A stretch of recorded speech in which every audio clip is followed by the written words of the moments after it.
নমস্কাৰ সকলোকে পুনৰবাৰ মোৰ চেনেললৈ স্বাগতম জনাই লৈ আহিছোঁ আজি দিনটো ৰাশিফল। আজি হৈছে 3 অক্টোবৰ 2025 অসমীয়া ষোল্লৰাহিৰ শুক্ৰবাৰ। আজি সূৰ্যোদয় সময় পুৱা 5:04 আৰু সূৰ্যাস্ত সময় 4:54। আজি হৈছে একাদশী তিথি আৰু শুক্লপক্ষ। আজিৰ দিনটো প্ৰথম ৰাশি হ'ল মেঘ ৰাশি। আজি নিজৰ মতামত আনৰ ওপৰত জাপি দিয়াৰ পৰা বিৰত থাকক। বিতৰ্কিত বিষয়ত আপুনি জড়িত হৈ পৰিব পাৰে। ঘৰৰ কাম কাজত আপুনি আপোনাৰ জীৱন সংগীক সহায় কৰিব। আপোনাৰ খিংখিঙীয়া আচৰণে পৰিয়ালৰ সদস্যসকলক বিচলিত কৰিব পাৰে। আপুনি পেটৰ সমস্যাত ভুগিব পাৰে। বৃষ ৰাশি। আজি কাকো ধন ধাৰে নিদিব, নহ'লে আপুনি লোকচানৰ সন্মুখীন হ'ব পাৰে। স্নায়ুৰ টানে আপোনাক অসুবিধা দিব পাৰে। মহিলা থলুৱা লোকসকলৰ হয়তো আজি ঘৰতে বহুত কাম আছে। নেতিবাচক চিন্তাই আপোনাৰ স্বাস্থ্যৰ প্ৰভাৱ পেলাব পাৰে। প্ৰেমিকৰ অনুভৱক সন্মান কৰা উচিত। মিথুন ৰাশি। আজি এলাহ আৰু অসাৱধানতাত আপোনাৰ সময় নষ্ট নকৰিব। স্বাস্থ্যৰ প্ৰতি অতি সাৱধান হোৱাটো প্ৰয়োজন।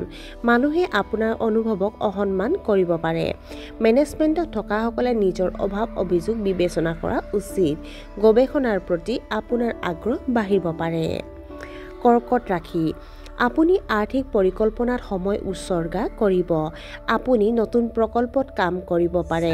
কিছুমান পুৰণি কথাৰ সমাধান হ'ব পাৰে। আপুনি প্ৰতিযোগিতামূলক অনুভৱ কৰিব পাৰে। বহিৰাজ্যত ভ্ৰমণৰ সম্ভাৱনা আছে। সিংহ ৰাশি। আপুনি আজিয়ে বাকী থকা কামবোৰ সম্পূৰ্ণ কৰিব।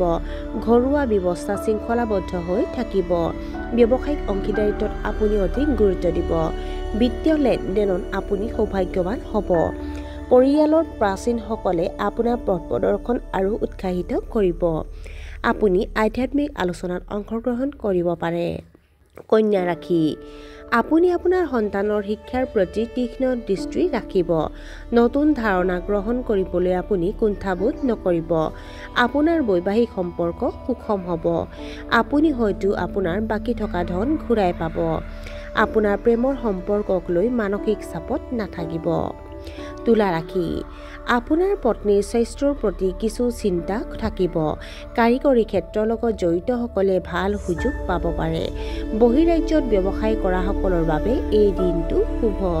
খৰচ নিয়ন্ত্ৰণ কৰিব লাগিব। আপোনাৰ পূৰ্বৰ কঠোৰ পৰিশ্ৰমৰ ফলত ফলপ্ৰসূ ফল পোৱা যাব। অহংকাৰৰ পৰা আঁতৰি থাকিব লাগে। বৃশ্চিক ৰাশি। আপোনাৰ উপাৰ্জনৰ উৎস বৃদ্ধি পাব পাৰে। সংগঠিত আৰু অনুশাসিত দৈনন্দিন কাম-কাজ বজাই ৰাখক।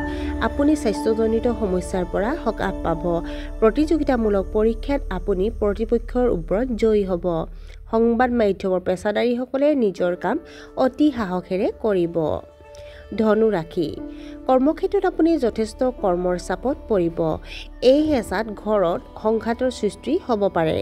ডাঙৰ ডাঙৰ সিদ্ধান্ত লোৱাৰ সময়ত সাৱধান হওক, নহ'লে আপুনি যথেষ্ট অসুবিধাৰ সন্মুখীন হ'ব পাৰে। উচ্চ শিক্ষাত অংশগ্ৰহণ কৰিব। কথা বতৰা পাতিলে নিজৰ কথাবোৰ বুদ্ধিমান ৰূপে বাছি লওক। আপোনাৰ প্ৰেমৰ সম্পৰ্কত পৰিয়ালৰ লোক বিচলিত হ'ব পাৰে। মকৰ ৰাশি। ৰক্তচাপৰ সমস্যা আৰু ডায়েবেটিছ ৰোগীয়ে নিজৰ স্বাস্থ্যৰ যত্ন লোৱা উচিত। আপোনাৰ বাহনখন বিকল হ'ব পাৰে। দুপৰীয়া অলপ অস্বস্তি অনুভৱ কৰিব পাৰে। খৰখেদাকৈ কৰা কাৰ্যই সমস্যাৰ সৃষ্টি কৰিব পাৰে। পিতৃৰ স্বাস্থ্যৰ যত্ন লোৱা উচিত। কুম্ভ ৰাশি। আপোনাৰ ঊৰ্ধ্বতম বিষয়াৰ সৈতে আন্তৰিক সম্পৰ্ক বজাই ৰাখিব লাগে। আপুনি আপোনাৰ ব্যৱসায়ত উন্নতি দেখিব পাৰে। প্ৰতিযোগিতামূলক পৰীক্ষাত ছাত্ৰ-ছাত্ৰীয়ে অনুকূল ফলাফল লাভ কৰিব। আপোনাৰ স্বাস্থ্য অতি উত্তম হ'ব।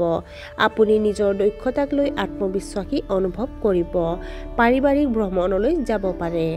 আৰু আজিৰ দিনটোৰ শেষৰ ৰাশিটো হ'ল মীন ৰাশি। যদি আপুনি নতুন ব্যৱসায় আৰম্ভ কৰিব বিচাৰিছে তেন্তে আপুনি সফলতা পাব। ধৰ্ম আৰু আধ্যাত্মিকতাৰ প্ৰতি আপোনাৰ বিশ্বাস বাঢ়িব। গুৰুত্বপূৰ্ণ বিষয়বোৰ ঘৰতে ভাই ভনীৰ লগত আলোচনা কৰা হ'ব।